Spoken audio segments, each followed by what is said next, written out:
Ed Sheeran has opened up about his struggle with disordered eating.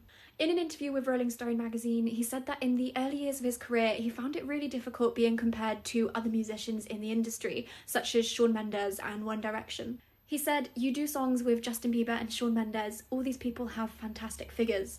I found myself doing what Elton John talks about in his book, gorging, and then it would come back up again." He described himself as a binge eater and called it a big problem, but he said it was good to be honest about these things. He said as a man that these conversations can feel uncomfortable, but that so many other people are going through the same thing. And if you or someone you know are affected by disordered eating, the Beat helpline is available 365 days a year at 0808 801 0677. Ed Sheeran also opened up about his struggles with mental health and depression after years of never really discussing it. It's not tricky to guess that getting so real about mental health when you're under such public scrutiny must be extremely difficult, but do you think it's an important thing to do?